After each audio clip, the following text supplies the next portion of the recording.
Les catastrophes sont de plus en plus fréquentes, comme le prouvent les inondations exceptionnelles qui ont ravagé différents pays de l'Europe centrale en juin dernier et en 2002. Ces catastrophes ont mis en évidence la diversité des systèmes d'assurance dans les différents pays de l'Union. On s'aperçoit que finalement les États interviennent tôt ou tard, souvent a posteriori, comme on l'a vu récemment d'ailleurs dans le cas allemand, où au moment où les inondations donc se sont produites en Allemagne en juin dernier, on s'est aperçu que les Allemands étaient couverts seulement à 30%, alors que les Français le sont à 90%. Et dès lors, l'État allemand a mis la main à la poche et fait un chèque de 8 milliards d'euros. Un livre vert européen sur l'assurance des catastrophes doit être publié d'ici la fin de l'année pour faire un état des lieux et dégager les bonnes pratiques en matière de gestion du risque dans les différents États de l'Union européenne.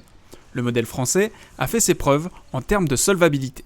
Pour revenir au système français, ce n'est encore une fois pas tellement l'intervention de l'État qui est sa caractéristique spécifique, c'est le fait que c'est un partenariat public-privé dans lequel la répartition des rôles est prévue à l'avance et dans lequel, donc dès lors, tous les assurés qui ont une police d'assurance dommages ont une garantie catastrophe naturelle, ce qui est pratiquement sans équivalent dans le monde.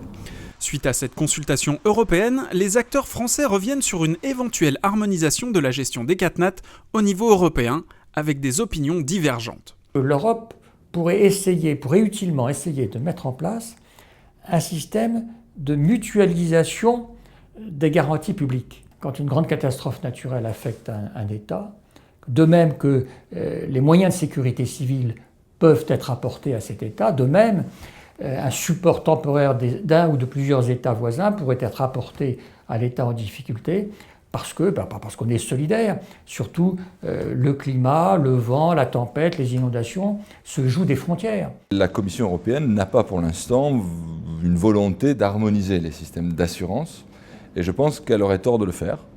Elle aurait tort de le faire parce que les situations d'exposition des pays sont très différentes.